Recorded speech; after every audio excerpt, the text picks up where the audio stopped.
Hello everybody and welcome to PAX 2026. Now I'm going to record this as a voiceover because, well, the show floor was rather loud and my mic was cutting in and out and clipping as a result. But here we are coming into the show floor. All this video was recorded either on Thursday, the first day of the show, or Friday. Thursday is typically pretty light, as you can see here. As we come down into the show floor, on the right, we've got a huge Nintendo booth. Then we have Magic the Gathering, if you're into card collecting type of games. Let's go over here and check out Nintendo. Now, of course, Nintendo was pushing the Switch 2 products quite heavily. Lots of opportunities for various Nintendo photo ops as well.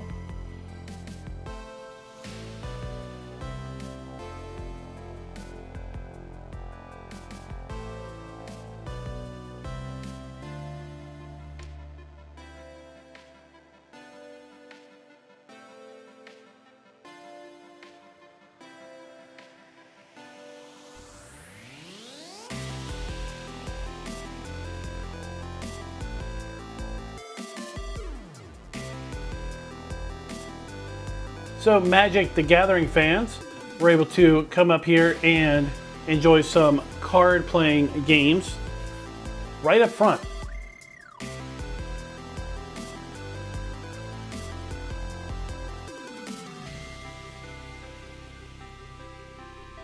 And of course, PAX isn't all about computer games either.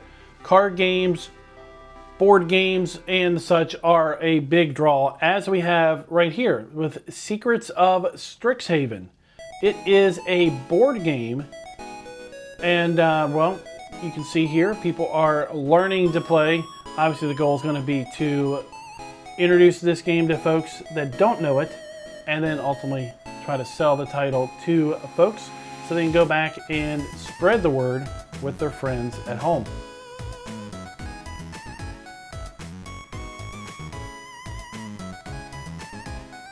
Now, I thought Guitar Hero was dead, but apparently not, because here we have Take the Stage.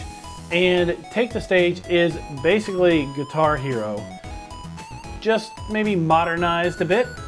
Lots of kind of guitar controllers going on. And in fact, I don't think I have videos of another booth, but we had another Guitar Hero kind of knockoff later on in the show also available. But we can go through, you can select the song that you want to do, and then of course you have kind of a two-player here. We've got somebody who is challenging a developer, maybe a little bit of an unfair fight, but at any rate, you can see we got multiple difficulty levels, and if you're into Guitar Hero type stuff, well, here you have it on PC.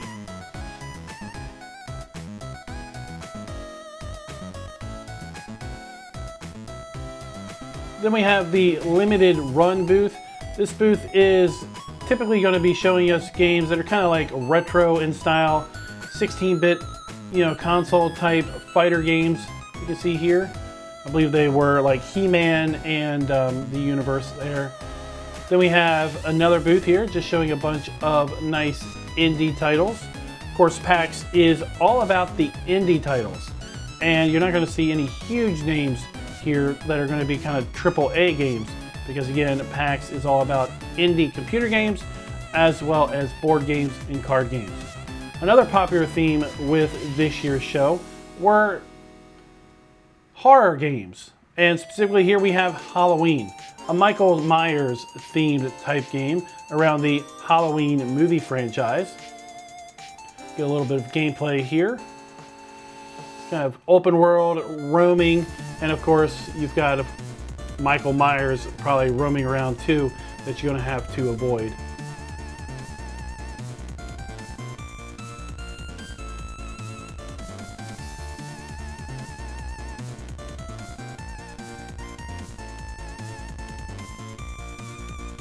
God Save Birmingham is kind of an open world survival game that also has a bit of maybe zombie stuff going on. All I know is it's pretty brutal. He's running around and then he'll just start whacking on some folks. Lots of blood here in this particular title.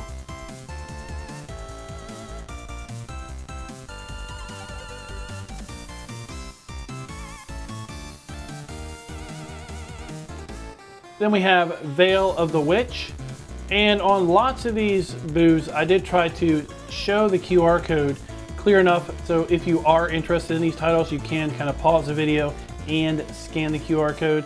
I didn't have a lot of opportunity to stop and talk to a lot of these guys about their booths because, again, my main focus was here at the show to participate and kind of show off Giant's Farming Simulator and Straight 4's Project Motor Racing. But you see that saving Birmingham is kind of brutal of a survival title. It's not all about games here at PAX. There's also brands like Lexar showing up, and we will see here in a moment Thermaltake. And Thermaltake was specifically showing off a lot of their cases, but they also had, and I wasn't aware, Thermaltake has driving rigs. So they've got motion rigs, we've got stationary rigs, and they even have direct drive wheels and pedals. So that was quite a popular booth set up with lots of long lines. They're really not showing off a particular racing game, they're more or less showing off their motion and static driving rigs and their hardware, of course, trying to drive sales.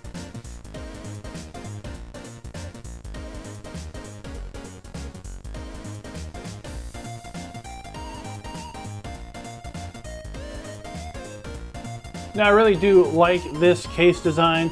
It's kind of unique where the ports are pointed up, so all the cables kind of come out the top back of the case.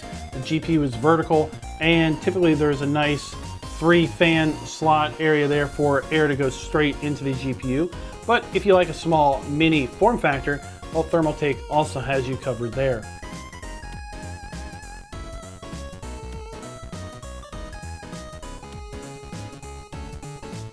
This was an interesting game. I'm not sure how popular it's going to be, but at any rate, it's kind of an open world RPG creature collection game. So you say it's kind of leveraging the popularity of PAL World and hoping to really kind of move in on that to further expand into that type of a market.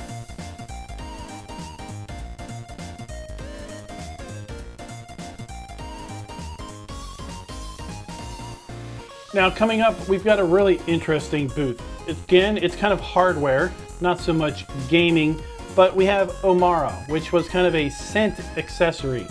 Maybe you're in a grassy area or forested area in the game, it's gonna spritz out a little bit of kind of grass or forest smell. Giants had an interesting kind of April Fool's joke one year where they advertised basically that being an accessory you could get for Farm Sim. And well, you can imagine having scents of the farm spritzed out into your gaming room as you are playing Farm Sim. But now it seems to be something that's really coming to light. How about some memory foam Giant beanbag chairs? Now these things are extra super comfy, but they're also extra super expensive. So if you have a big gaming room and you want a Giant beanbag chair, maybe go check them out. Not to be left out, we have CyberPower and their pre-built PCs. Again, not so much showing off games, but more or less showing off their PCs, hoping to get the market there.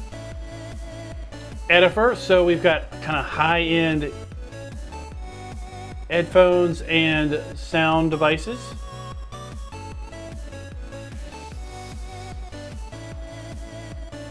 Now Godzilla, this particular booth, I was looking around and it wasn't really PC gaming. These are, once again, we're back to kind of card games and board games. I do have a section later on in the video where we do see some folks playing the Godzilla games, but you can see those here in the showcase. Do a Crime. Crime was kind of interesting. There was a couple different booths related to either doing crimes, solving crimes, or, as you'll see in a bit, is it a crime, or what crime is it? Stars of Icarus, was an interesting, again, kind of open world game, but set in space, 5-on-5 combat, play multiplayer ships, and the like.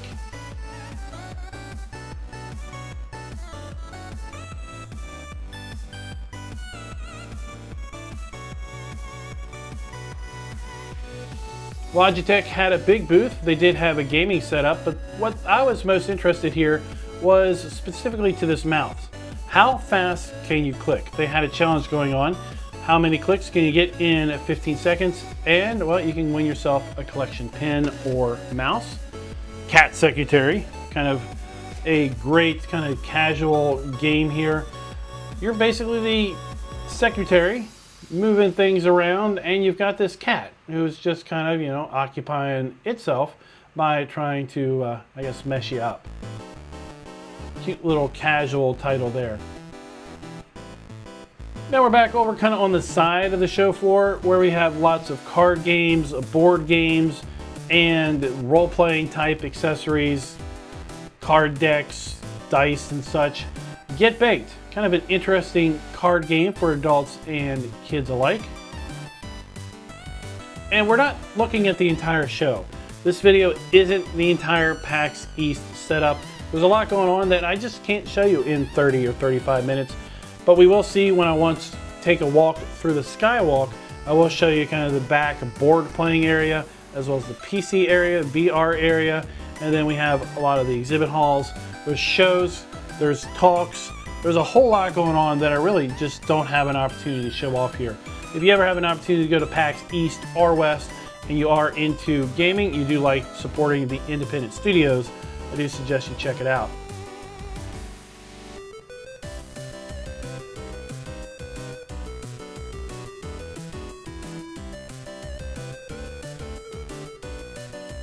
Drinks with Frenemies, a sabotaging party game, kind of an interesting game, none the doubt, for those who are adults in the audience.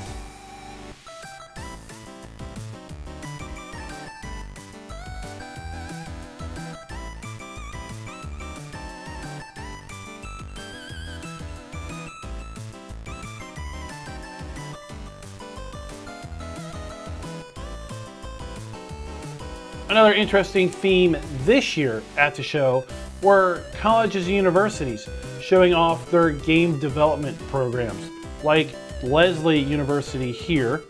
And during this video, you're going to see like 4 or 5 different schools.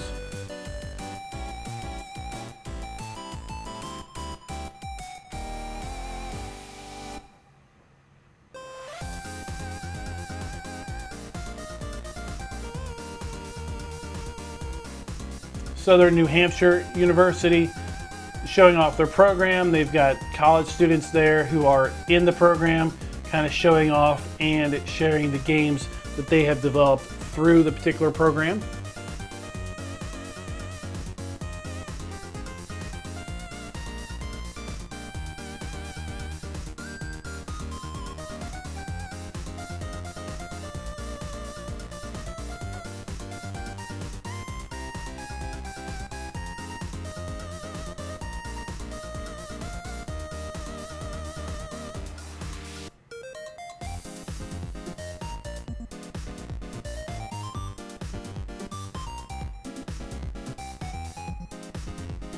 Fitchburg State University.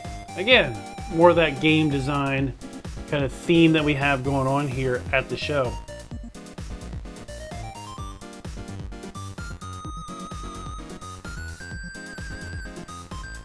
This is an interesting alpine trainer game. So you see we're snowboarding, but we also have a very highly developed controller. We're standing on a snowboard that is going to work with multiple axes as we tilt and rotate. And then we also have a controller on a pole, kind of help, 1, stabilize the player, and 2, kind of modify your camera angle and such.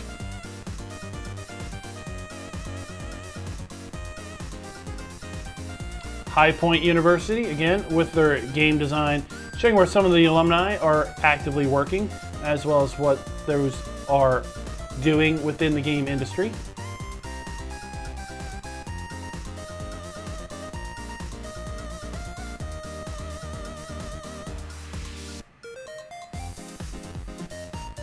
Another such game design studio here at Worcester Polytechnic University.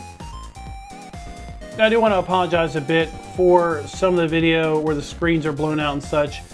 The show floor had the lights off, so most of our lighting was just through natural skylights, and well, outside it was kind of cloudy most of the days. Crime or No Crime. This was an interesting game developed by a family of lawyers, and basically you've got a card deck. They pose a situation, and you have to decide what's the crime in this situation. If you get it right, well, you get points. If you get it wrong, it's kind of Family Feud style. It moves over the next team where they can guess it, and if they guess it right, they get to steal your points.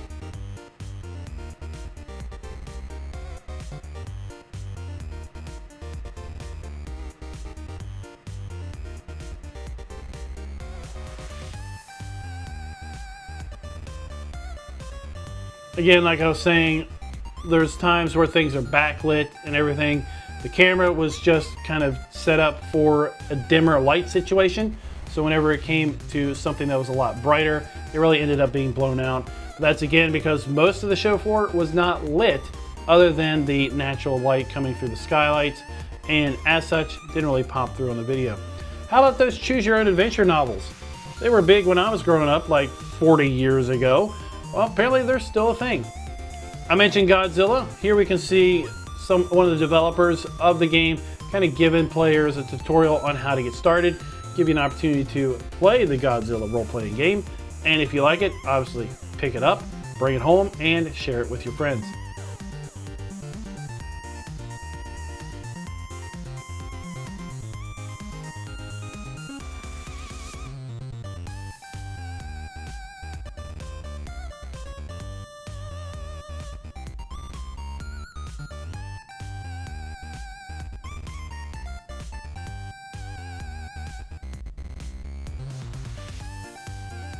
This was an interesting title. It's kind of a shooter slash kind of stealth game.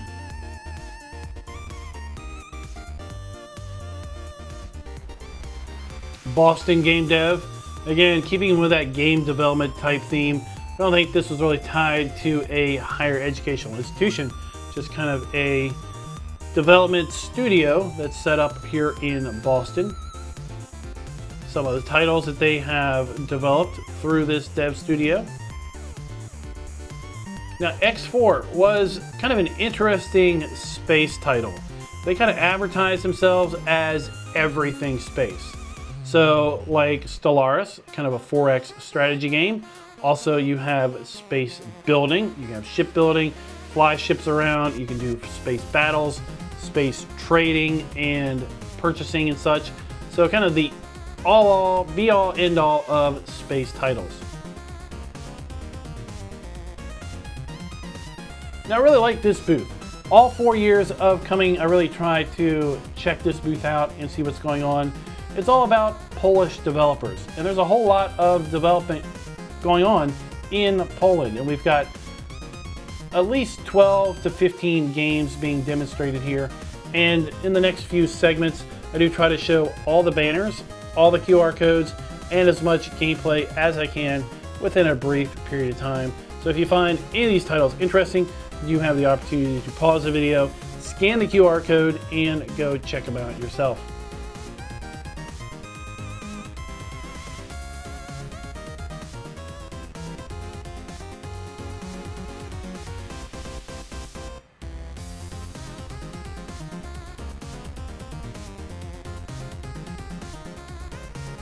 Cooking Simulator, Truckful, and Hotel Galactic are going to be these three titles, again here at the Polish booth.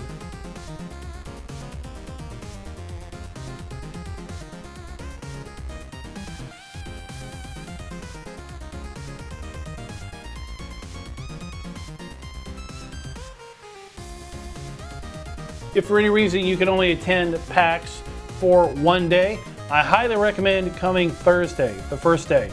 That is going to be the least attended day. It's going to give you the opportunity to kind of get around and try the most games out. Definitely Saturday and Sunday are going to be the busiest days of all, and therefore they're going to have the longest lines. Farm Biotic, the Lone Sword, and, well, we've got the other one over there. What is it? Dominaeus Autonoma, I believe it is. An automated MMORPG. Interesting.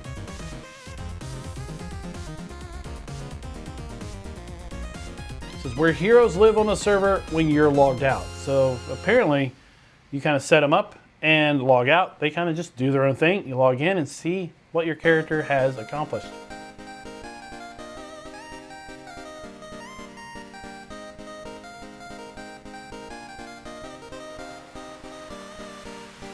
Mold Washer.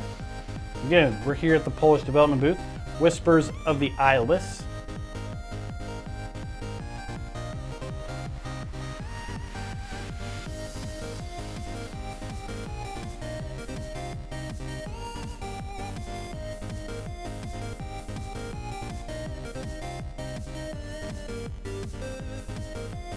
Star Trek Insurrection. Aviators, War in the Skies. That was kind of interesting. And Cosminers. So here we have aviator gameplay. Kind of like World War II. You're in the turret of a bomber and you're just trying to shoot down the fighters that are trying to take you down as well.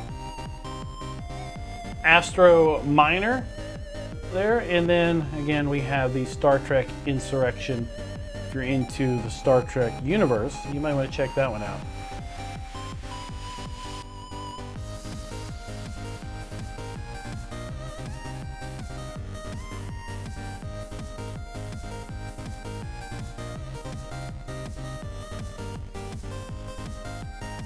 Again, sorry for the video being blown out there. That was a large digital screen. And again, it was brightly lit versus the rest of the kind of the show floor. So it was a little hard to show that off.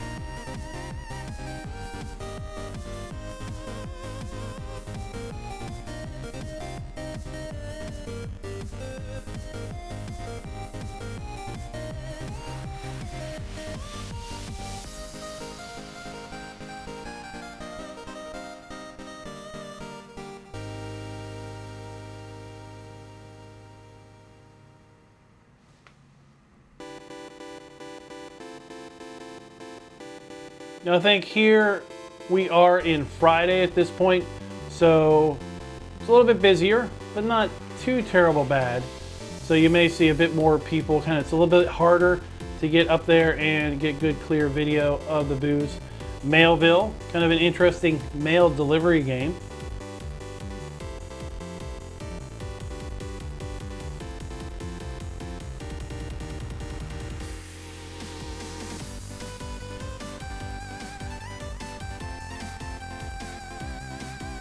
We're just kind of shooting mail into the mailboxes.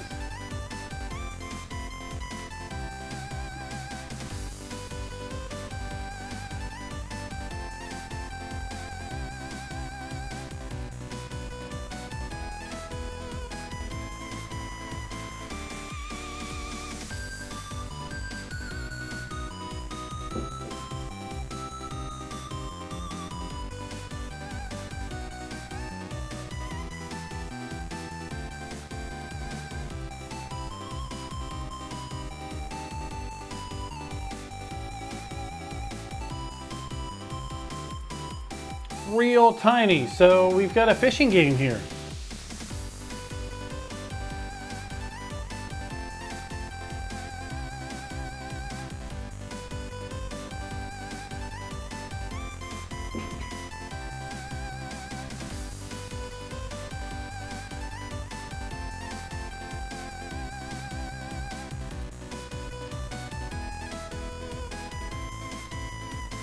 Polyfighter, a roguelike fighting game. So kind of like Street Fighter.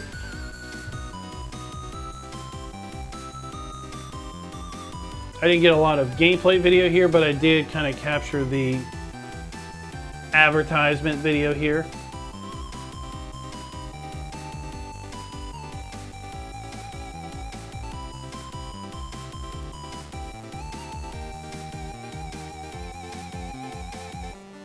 Again, like I said, kind of the theme for a lot of the booths here was kind of horror once again. So here we have an Outbreak game.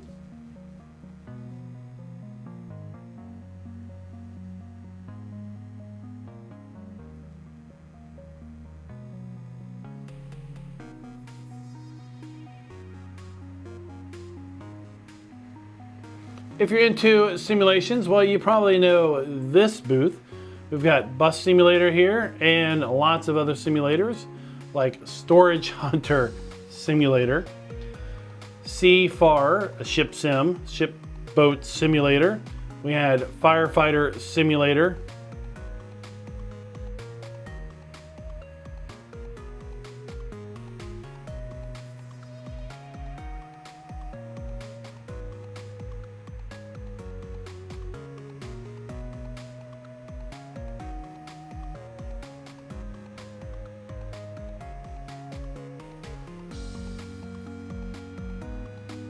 And then Ranger's Path.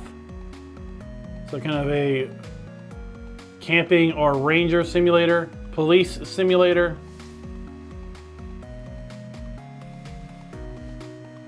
And if you watch this video soon enough, you might be able to take advantage of some of these deals.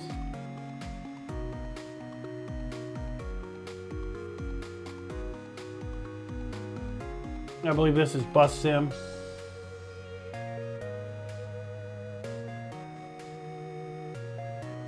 This was an interesting Lucha Loca. So it was kind of a Lucha Libre, you know, Mexican wrestler meets kind of a, shoot, I'm trying to think about those old school Street Fighter type games where you walk down the street and you punch out and kill enemies.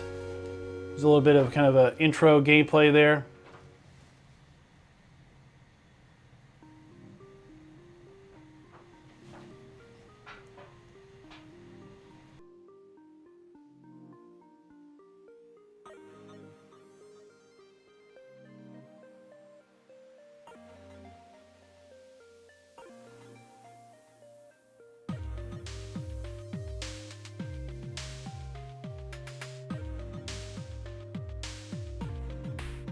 Then we had Gallipoli, a World War I themed shooting title, very specific to, like, for example, Tannenberg and Verdun. You see those up there on the banner.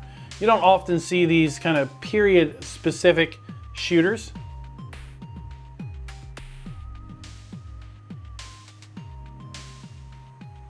Or I guess I really should say historically period specific shooters.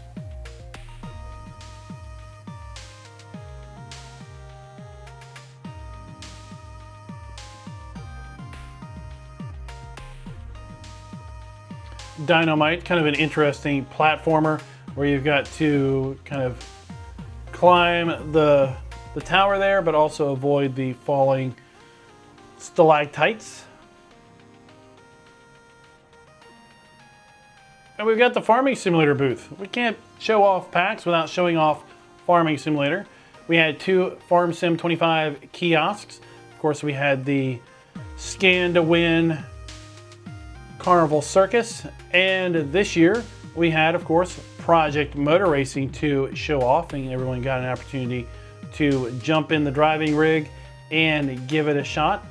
Early on we had Sebring Up, but I do believe by Friday, which is when this video was taken, we were running on Most Sport, and then Saturday and Sunday we jumped it over to Lime Rock Park because, again, it's much heavier attended those days, so it's better to kind of do a quick short track like Lime Rock. If you are watching this video during PAX, do note that Project Motor Racing is currently free to play until March 30th and is 50% off on Steam until April 8th. Tower Tanks. Now this was a really popular booth and was kind of interesting. I try to zoom in and show some gameplay here, but again, the booth was pretty crowded and I'm trying to shoot over a lot of folks' heads here. Ultimately, I think I just kind of give up and show a demo TV.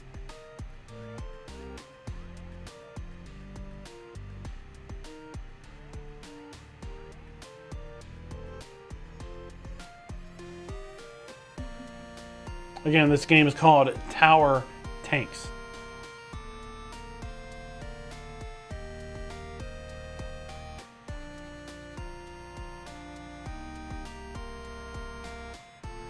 This is also an interesting game where it's kind of a world builder, but at the same point in time, then you have your population and they just kind of roam around and go from point A to point B.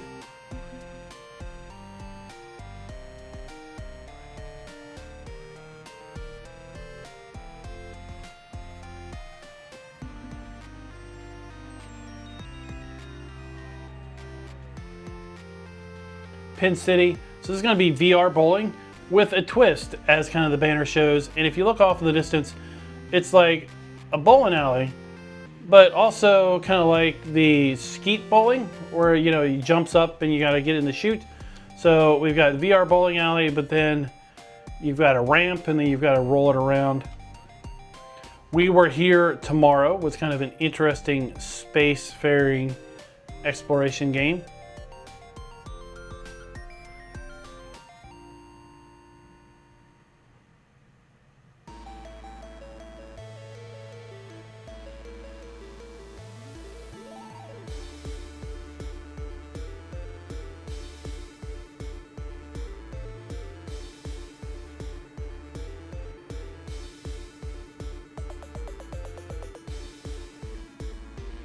And if you're into board games or card games, well, I think this particular booth is probably high on your I wish I could afford one list.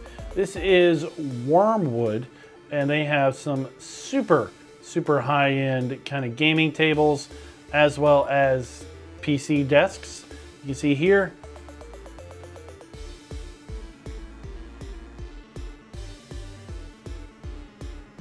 It's definitely on my list of, man, I really wish I could afford.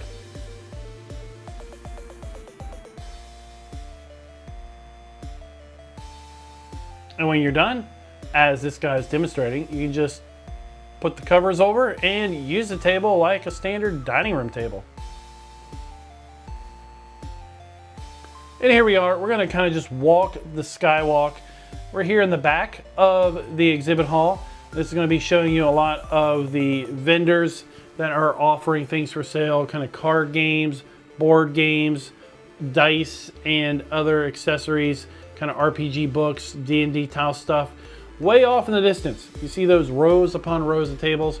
Well, they're set up for board games or card games. Way in the back, you can go and basically check out a board game and get your friends together and just kind of ad hoc play a game. There's also going to be an open play PC area. So just a bunch of PCs set up with gaming computers and games preloaded. There's specific times where you're going to be able to go in and play specific games. So kind of if you're looking to just chill out, a little bit of inside food court. There was food trucks and everything outside, but be prepared to spend an absolute fortune. Kind of most food trucks were like 20 bucks. And you're gonna get yourself something little and a drink. And then behind Pax Stadium here, which is where they have kind of competitive esports, where people can watch things, we had a Red Bull sponsored kind of pub where you can come in, play board games, play card games, and well, drink your favorite flavors of Red Bull. And we're coming back the other side of that sky bridge, kind of looking more at a lot of the other exhibit booths. Just to give you a little bit of a scale on, the size of Pax East here in Boston Expedition Center.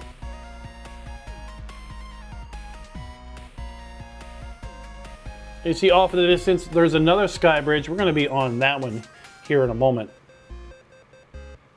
Here we are on the front sky bridge, kind of looking back towards the back of the Expo Center. You see a lot of the booths that we saw earlier on in the particular video.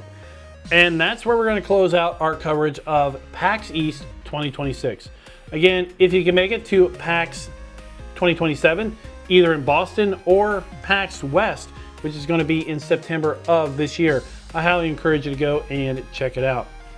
And until next time, happy farming.